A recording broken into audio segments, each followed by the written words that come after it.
go to your open position when you're ready. With stretch mechanics, we want our spread on the legs a little bit greater than the shoulders.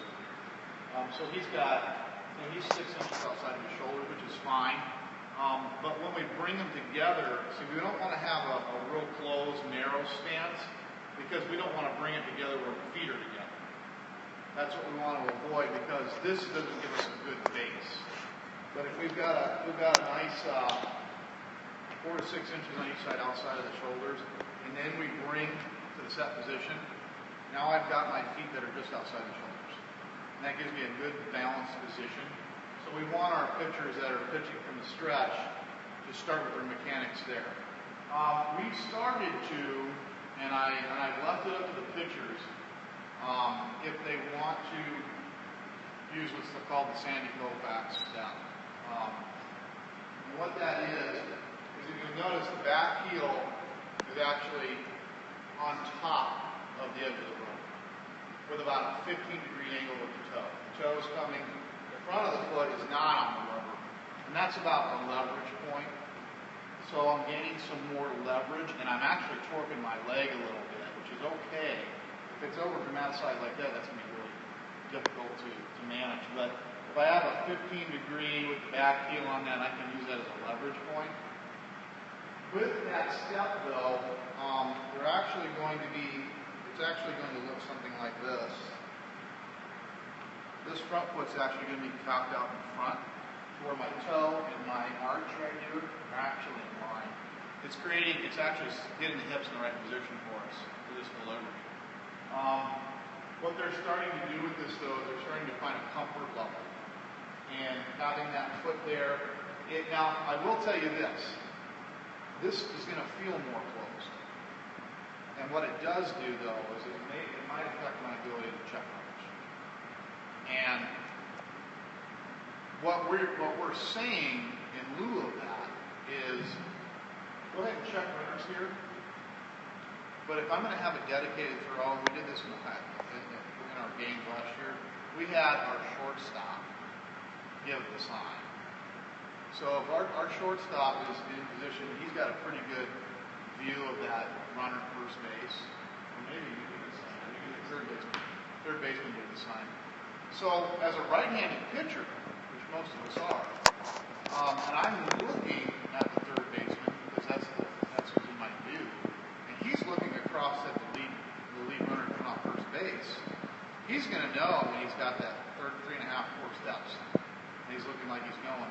So that third baseman is just simply doing something. You pick it out, but we just didn't do it a little glove way here, and that meant that okay, I was checking, but I came set or whatever my move was going to be, and I got the wave, and it's a dedicated throw. The first baseman also has the responsibility of paying attention to the third baseman, because when he sees this, he knows the throw's coming. So that's just one of those communication standpoints around kickoffs. But I know that this is more of a close stance, and it's harder for a pitcher to check that runner from this position. So we started incorporating that in. So going back to that stretch, the mechanics don't change a lot here. He's still going to be working on coming set when he comes set. I am going to talk a little bit about the upper mechanics at this point. Some pitchers can have the hand set too high. And it's not a game changer, but it does slow the mechanics in the delivery. Bringing the hands down allows that hand bump to happen. So he's going to come into his leg mechanics are going to start from this, because he's in a set position. He's going to get this kick. And his kick and his upper hands should move at the same time. That's what's called the hand bump. Is the leg starts and the hands go with it. And it's all about gathering the energy.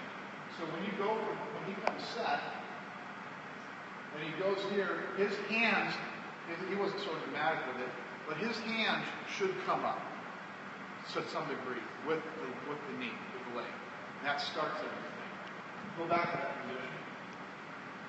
Come to the kick.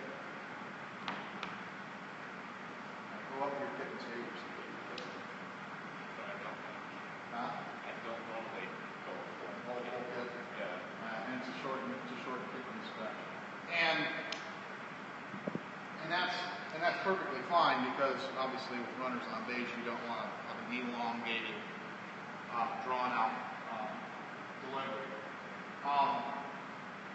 The other thing about the upper mechanics, we talked about alignment, we talked about driving that through the hips. The upper body mechanics, the symmetry of that, and there's another, grab your glove then, just come up here a little closer. Is that much more? Another easy drill here, and I should have probably talked about this drill back a little bit, is that we can do slow, fast, medium.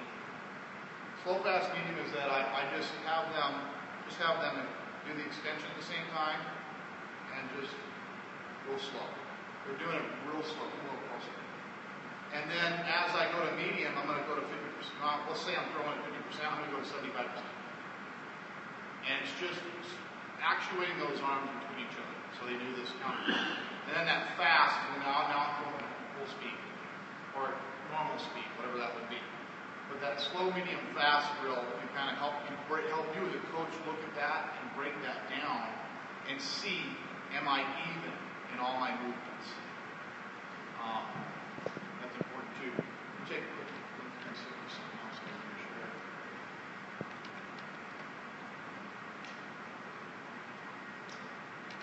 Those are the main things. The last thing I'll talk about is just throwing these pitches. The forcing can be taught two ways. It can be taught with the horseshoe inside and the horseshoe outside. And the outside actually can create movement. The inside not so much. I don't know why, don't ask me. This is how it was taught me.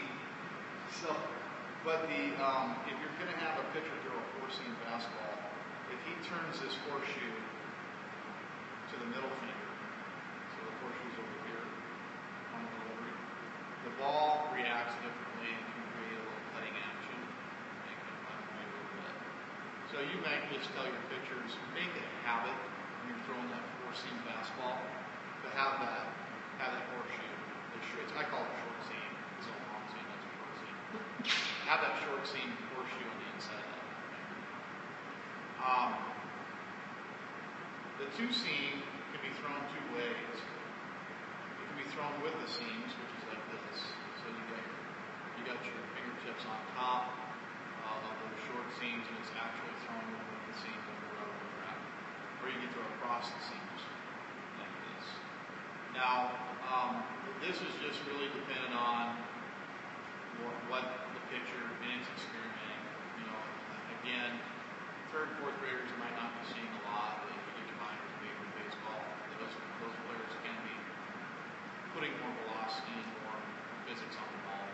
And so that two-seam ball, especially for a lefty, that two-seam ball can do a lot of tailing for you. So if you have a lefty pitcher, have them swing the ball with that two-seam ball.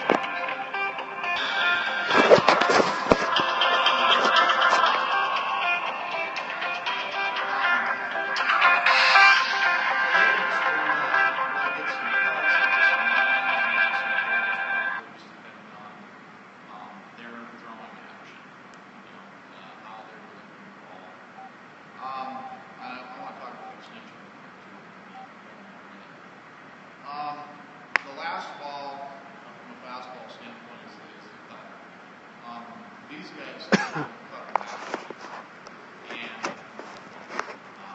they found a lot of not hard pitch to throw, and they found a lot of success with it because I'm righty on righty, and you can probably talk about this in your own experience, you guys, but what they're seeing as a batter on that cut fastball, they're seeing breaking out and down. And so I'm thinking fastball because everything looks like fastball. But the way that ball is slicing through the air causes it to do this action. And man, how many strikeouts you see down that cut fastball? So it's an easy pitch to throw, and those kids can start experimenting with that pitch as they develop that. They start getting great on that. basically you're cutting the ball in half when you deliver the ball. So, how do we do that? How do we do that?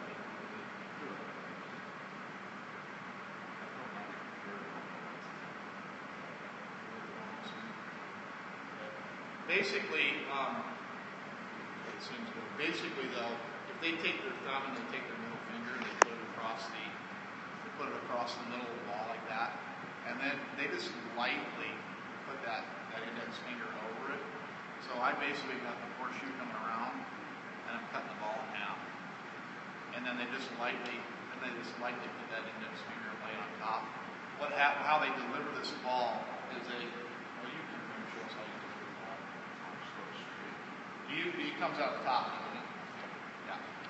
It comes out of the top of the hand. So as I throw the ball, it comes through the top of the hand here, and the action you get an X action is what you're getting.